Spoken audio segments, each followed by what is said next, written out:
Olá, crianças! E aí, tudo bem com vocês? Como passaram essa semana? Foi uma semana super legal, pesquisando mais sobre o sagrado feminino para trazer para nossa aula. Falar mais um pouquinho sobre esse conteúdo tão especial. Mas para a gente começar o nosso conteúdo de hoje, eu vou pedir para você separar aquele seu material de anotação que você já está acostumado a usar em todas as aulas e também lápis de cor que a gente vai usar para fazer uma ilustração na aula de hoje, combinado? Então pega lá o seu material que eu espero você.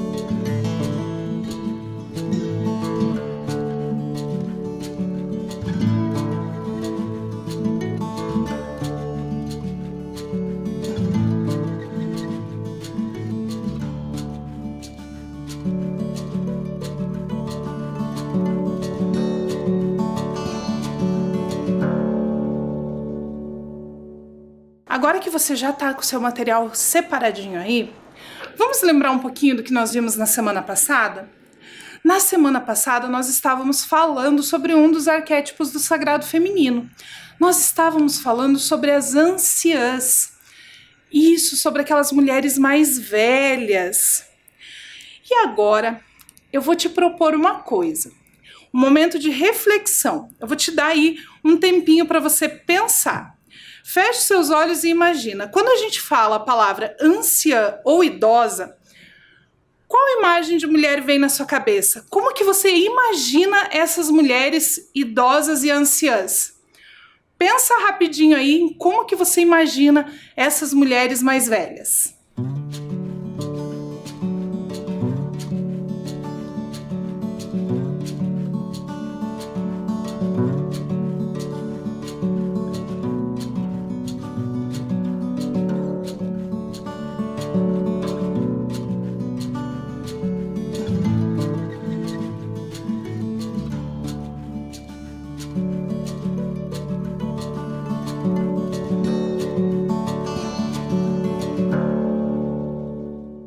Então, quando eu era criança, sempre que eu ouvia a palavra idosa ou anciã, eu imaginava uma senhora muito velhinha, de óculos, cabelinho branco, sentada, fazendo crochê, fazendo tricô. Aquelas coisas que a gente costuma ver representado nos livros, nos filmes. Mas eu cresci e mudei essa minha visão das pessoas idosas, das pessoas anciãs, principalmente das mulheres. E para ajudar você a mudar um pouquinho essa ideia que a gente tem sobre as anciãs e sobre as idosas, eu trouxe para você a história da dona Almeri Pereira. A dona Almeri Pereira é uma senhora de 71 anos de idade que vai fazer você também mudar a sua visão sobre as anciãs, sobre as idosas. Vamos conhecer a história da dona Almeri Pereira? Presta atenção nesse vídeo.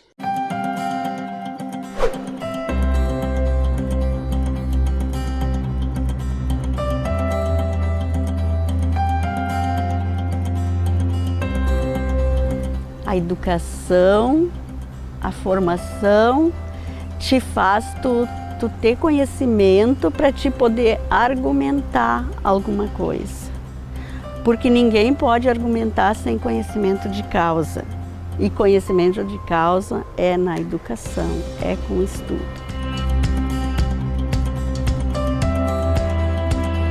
E a gente sempre tem alguma coisa para ensinar e alguma coisa para aprender.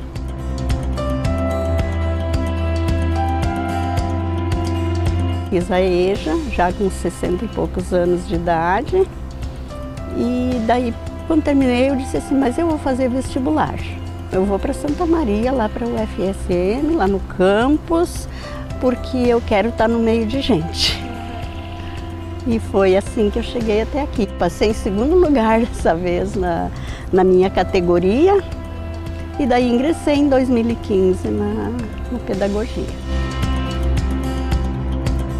Em aula todos os dias, as aulas eram à tarde, são muitas disciplinas e tu tem que te esforçar muito, ler bastante, né? E tem muita teoria e muita prática também, muitos trabalhos para fazer para te conseguir interagir com crianças.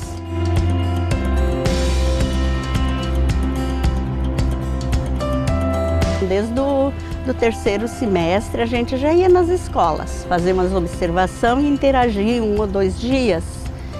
Foi muito legal. Até o dia que terminou o estágio, a professora regente veio e falou para eles que era o meu último dia, que eu ia sair. Eles começaram, não vai embora, professora, nós vamos ter saudade da senhora. Até começaram a escrever cartinhas para mim, foi muito emocionante.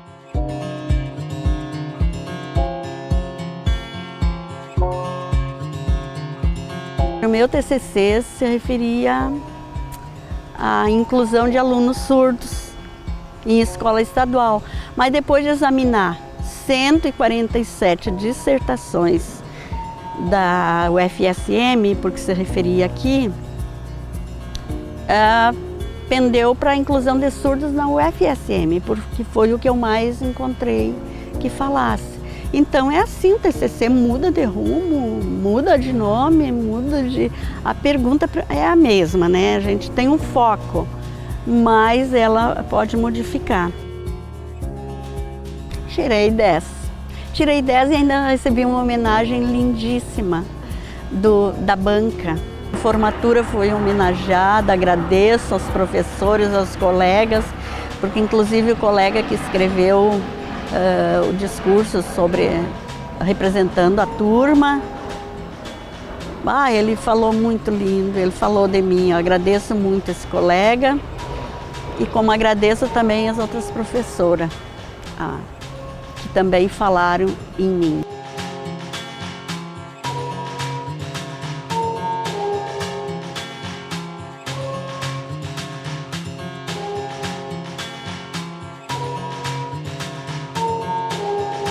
A UFSM na minha vida agora ela me preencheu, me satisfez, né?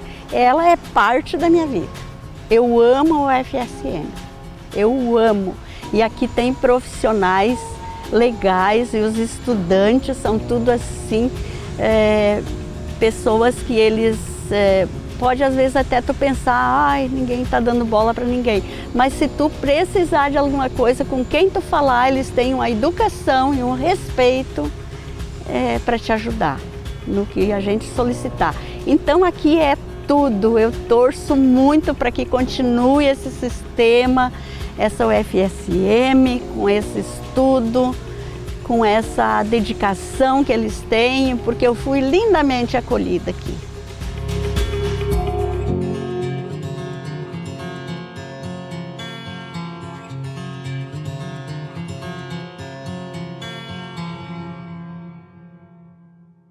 E aí, o que você achou dessa história da Dona Almeri Pereira?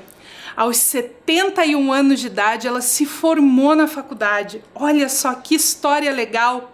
Mostrando pra gente que não é porque a pessoa é mais velha que ela precisa ficar sentada em casa, tendo gatos, como a gente costuma ver na televisão, né? Aquela pessoa velhinha, cheia de gatos, fazendo tricô.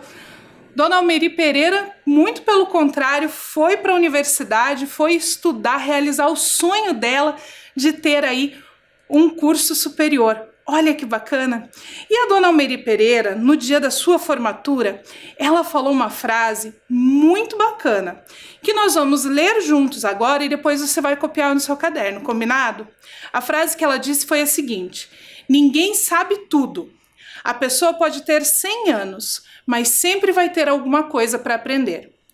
E como nós aprendemos isso com a Dona Almeri agora, vou pedir para você copiar essa frase lá no seu caderno e a gente já volta para conversar mais um pouquinho.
Super legal, né? A gente imaginar que pode ter 100 anos de idade, vai continuar tendo muitas coisas para aprender.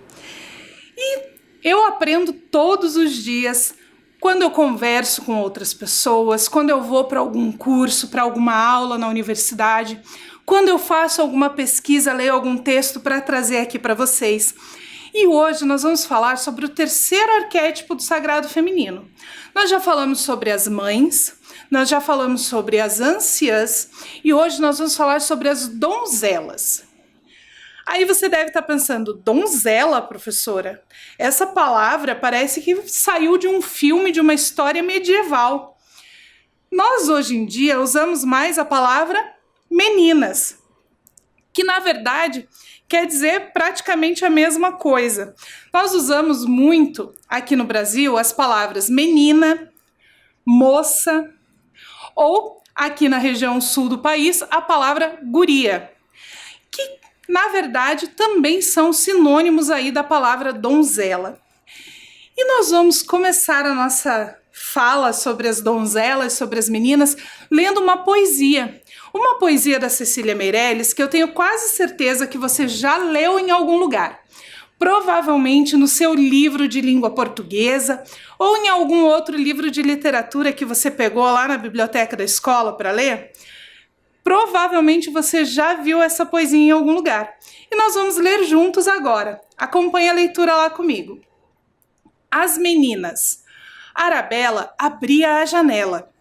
Carolina erguia a cortina. E Maria olhava e sorria.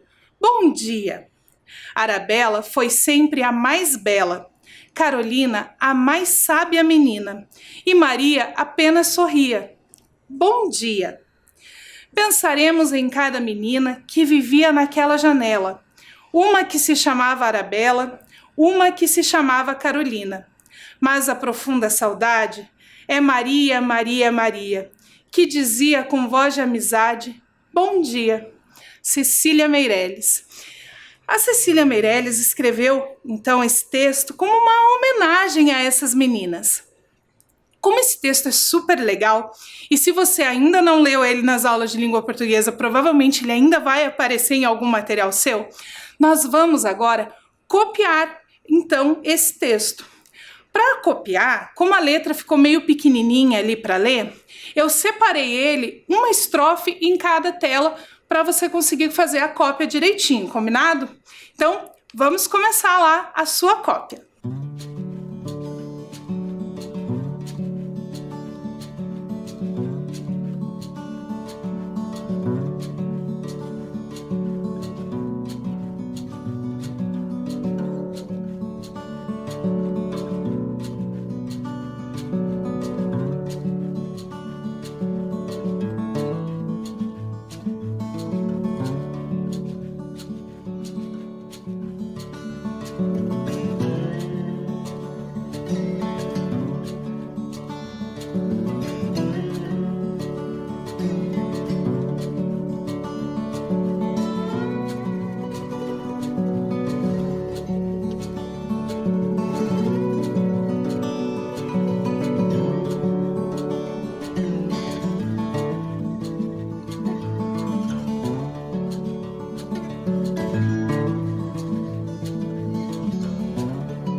Agora que nós já copiamos o nosso poema, nós vamos então desenhar a janela das meninas. Mas eu vou te convidar a fazer um desenho escolhendo uma menina que você conhece e colocando essa menina na janela. A janela você pode desenhar parecida com a janela da sua casa. Eu vou fazer uma janela igual a da minha casa, combinado? Então a janela da minha casa, ela é um retângulo dividido no meio. E ela abre um lado só de cada vez. E a menina que eu escolhi para desenhar na minha janela se chama Sabrina, que é a minha filha. Então eu vou escrever o nome dela aqui em cima. E vou desenhar a Sabrina na janela. E você escolhe aí uma menina para desenhar na sua janela, combinado? Então lá na minha janela eu vou colocar a Sabrina.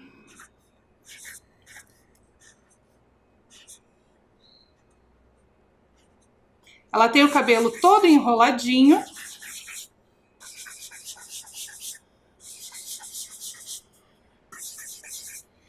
E eu vou desenhar aqui do lado dela, vou aproveitar que eu tô fazendo a janela, o gatinho que ela tem de estimação.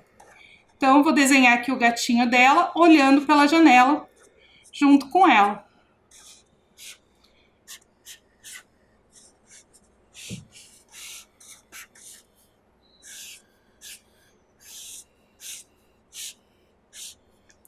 E você aí na sua janela, escolhe uma menina bem legal, faz o desenho e coloca o nome dela. Se você é menina, você pode desenhar você mesma na janela.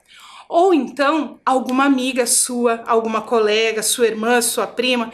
E os meninos, escolham aí uma menina que vocês conhecem e representem lá na sua janela, combinado?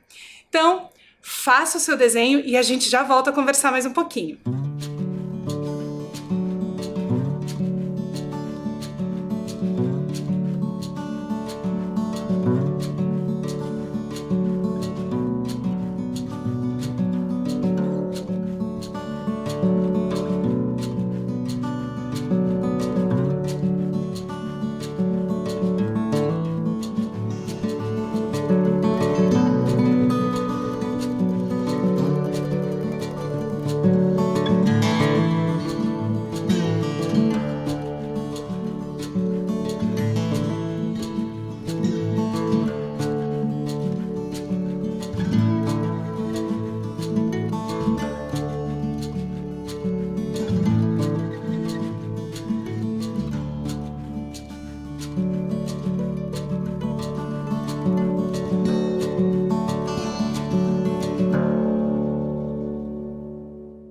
Agora que a gente já fez aí a nossa cópia do poema e já fizemos o desenho da nossa janela, lembra que no comecinho da aula eu falei que quando a gente está falando de sagrado feminino, não é a palavra menina que se usa?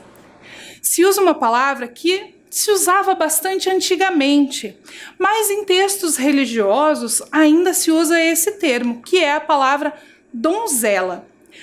No dicionário, existem muitas explicações para essa palavra. Nós vamos ler as duas que cabem aqui na nossa aula, combinado? Então, acompanhe a leitura junto comigo. Donzela. Título de nobreza atribuído às filhas solteiras de pessoas importantes, especialmente filhas de reis e fidalgos. Mulher que nunca se casou. Então, a donzela é essa menina que foi crescendo e que continua solteira. Então, todas as meninas, do momento que nascem até o momento do seu casamento, são consideradas donzelas, ou, como a gente fala aqui no Brasil, moças, meninas ou gurias, como se fala na região sul. Então, essas donzelas, elas têm também o seu lugar e a sua importância dentro do sagrado feminino. Nós vamos conhecer agora duas dessas meninas que se destacaram na luta aí pelos direitos ou dentro da sua religião. A primeira delas é a Malala. Vamos ler uma frase que a Malala disse? Um livro, uma caneta, uma criança e um professor podem mudar o mundo. Malala Yousafzai. O nome dela é um pouquinho difícil de falar, não é mesmo? A Malala, ela ficou muito famosa porque ela estava lutando para poder estudar. Lá no país de onde ela vem, existe um regime governamental muito complicado e as meninas não podiam ir para a escola, não podiam aprender. Mas a Malala tinha o sonho de ir para a escola. E ela ficou muito famosa por essa sua luta. Ela sofreu muito lá no seu país. E hoje ela é conhecida no mundo inteiro pela sua luta pela igualdade e pela educação. Inclusive, tem um livro escrito para crianças que conta a história da vida dela, que é o livro Malala, a menina que queria ir para a escola.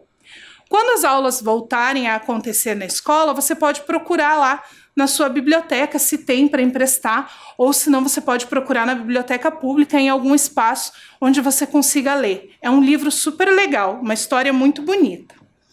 E a Malala, ela segue a religião muçulmana. Dentro da religião muçulmana, as meninas podem aprender a ler e a escrever, podem ir para a escola, podem ir para a universidade.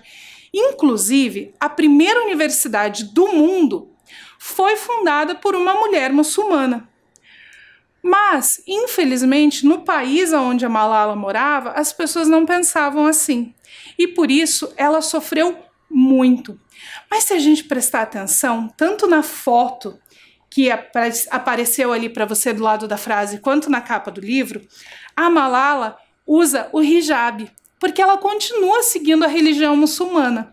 Mesmo não morando mais no seu país, mesmo hoje morando em outro país, viajando pelo mundo todo, fazendo discursos, palestras, ela continua seguindo a sua religião. E, recentemente, ela se formou na universidade. Então, a Malala conseguiu realizar o seu sonho de estudar. A outra menina que nós vamos conhecer se chama Anne Frank. Ela também ficou muito famosa. Vamos ler uma frase dela? Apesar de tudo, eu ainda creio na bondade humana. Por que a Anne Frank escreveu essa frase? A Anne Frank é judia. E durante o período da Segunda Guerra Mundial, ela foi presa junto com outros judeus pelo regime nazista. E ela ficou presa num campo de concentração. Ela tinha apenas 12 anos de idade. E ela resolveu escrever um diário contando o seu dia a dia no cativeiro, contando como era a sua vida. Esse diário foi encontrado muitos anos depois e foi publicado em forma de livro. Hoje nós temos vários livros, vários filmes que contam a história da Anne Frank, baseados nesse diário, onde ela escrevia como era o seu dia a dia. A Anne Frank se tornou também um símbolo da luta pela igualdade, pelo fim da intolerância religiosa e da intolerância também com etnias diferentes, que foi o que aconteceu ali no período da Segunda Guerra Mundial. Então essas duas mulheres, duas donzelas, duas meninas, ficaram muito famosas por lutar pelos seus direitos, mesmo em regimes autoritários, mesmo em momentos em que era muito difícil poder se expressar. Duas histórias muito legais e que vale a pena a gente conhecer. E por falar em histórias, hoje nós vamos ter a Hora da História. Hoje eu trouxe um livro para ler para vocês. Não é sobre a Anne Frank e nem sobre a Malala, mas é um livro que fala sobre um tipo de personagem que eu tenho certeza que você também conhece. Com certeza você já viu muitos desenhos animados, muitos filmes, muitas histórias sobre princesas, não é mesmo? E pensando aqui nas mulheres que nós conhecemos ao longo das nossas aulas sobre o sagrado feminino, nós vimos mães, anciãs e donzelas que não tinham nada de princesas, não é mesmo? E se eu te contar que existe um tipo de princesa bem diferente daquele que a gente está acostumado a ver nas histórias e nos livros? É esse tipo de princesa que nós vamos conhecer agora no livro Uma Princesa Nada Boba. Então agora nós vamos ler o livro Uma Princesa Nada Boba. Quem escreveu esse livro foi o Luiz Antônio. No livro nós temos ilustrações do Biel Carpenter.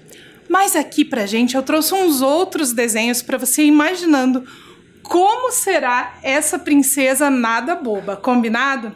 Então vamos começar a leitura? Por que eu não podia ser uma princesa? Eu só queria que alguém me explicasse. Por isso andava nas bordas. Sentia alegria vazia, ria, até gargalhava. Mas era a mesma felicidade daqueles sambas bem antigos. Aprontava com os outros. Claro, que menina não faz isso? O que eu fazia? Colocava minha irmã de castigo com as bonecas, imitava a professora torta como vela ao sol, escrevia verdades de mentira e mentiras de verdade nos diários das minhas amigas. Aprontava comigo mesma.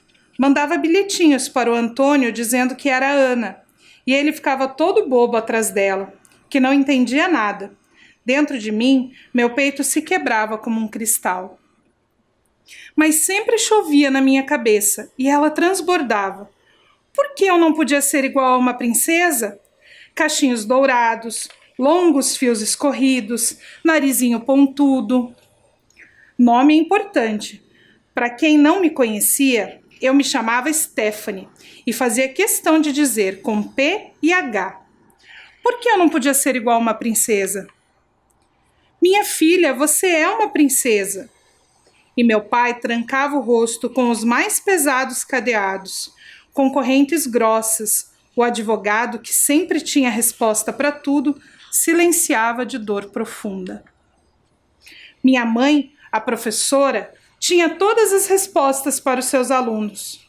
Sempre respondia com a calma do mar sem ondas. Suas palavras gingavam, se esquivavam e escapavam. Minha filha, você é uma princesa. As aulas estavam acabando. Rezei. Quero voltar para a escola com cabelo de princesa, rosto de princesa, roupa de princesa. O colo da minha avó eram minhas férias. Naquele janeiro fui para o sítio. A casa tem guarita, portão eletrônico, cachorro. O sítio tem mato, rio, sapos. Ela percebeu na hora. Nem precisei não brincar com borboletas e não contar estrelas. Acho que falei com os olhos. Minha avó me deu um banho, cantando enquanto jogava água em mim. No balde, muitas folhas. A água tinha perfume e carinho. Por que eu não podia ser igual a uma princesa? Ela não repetiu, minha filha, você é uma princesa, mas riu bastante. Minha neta, que tipo de princesa você quer ser? Hã? Como assim, que tipo de princesa? Minha vozinha riu mais ainda, como sabiá na laranjeira. Minha neta, vá dormir com essa roupinha branca. Amanhã te acordo e você joga essas flores no rio para vovó. Choveram pétalas amarelas no meu sonho. Minha avó inventava essas coisas e eu sempre fazia o que ela pedia. Limpou uma remela do meu olho, beijou a minha testa e mandou que eu fosse. O sol ainda estava se vestindo quando saí para ir ao rio. Bocejava, sentindo orvalho nos meus pés. O rio andava devagarinho. Senti um perfume conhecido de planta. Macaçá era o nome. As flores foram embora no rio. Sentei e olhei meu rosto na água. Gritei um pensamento. Por que eu não podia ser igual a uma princesa? Nem a vi chegando. Moça, essas flores são da minha avó. Pensei que fossem do rio. Ela tinha razão. Agora eram do rio. A moça estava coberta de ouro. Não parecia uma princesa, mas estava muito bonita. Que tipo de princesa você quer ser? Ah, essa pergunta de novo? E ela me mostrou, veja aqui, no abebé. Eram tantas, e quando aparecia uma delas no abebé, eu ouvia suas histórias na minha cabeça. Elas eram diferentes das princesas que eu conhecia. Não só pelos cabelos, vestidos, castelos, elas eram inteligentes e nada bobas.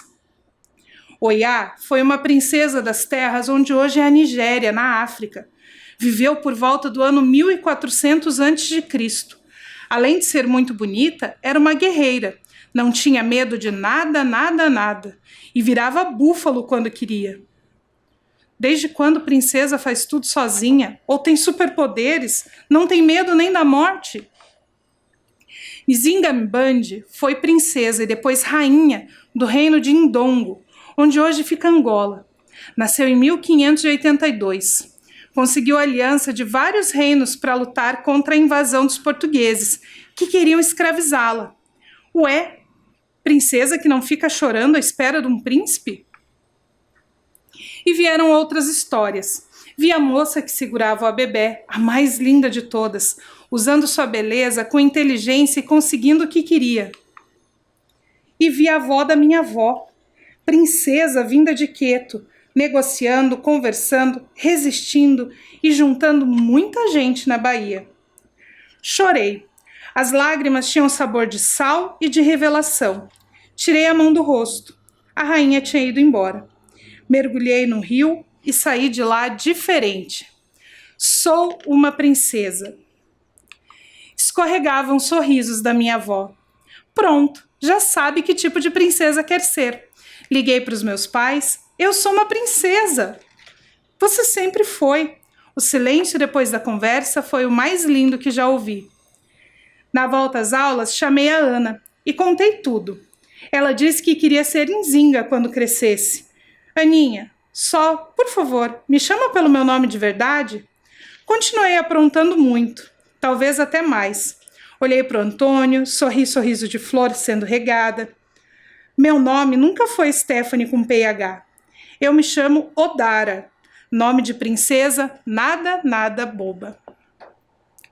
E aí, gostaram da história da princesa? Essa princesa nada boba?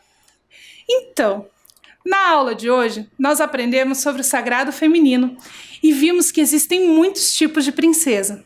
E a sua tarefa dessa semana é, com base nas mulheres que você conhece e naquelas que conhecemos nas nossas aulas, criar uma princesa nada, nada boba. Então agora é a sua vez de criar uma princesa.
Então agora que você já tem aí uma ideia de como você vai criar essa sua princesa nada boba, você pode escolher um nome legal para ela, uma roupa que você acha que essa princesa nada boba merece usar, e nós nos encontramos na semana que vem para falar de um conteúdo novo, combinado? Então fique bem, lave bem as mãos, tome bastante água e até semana que vem.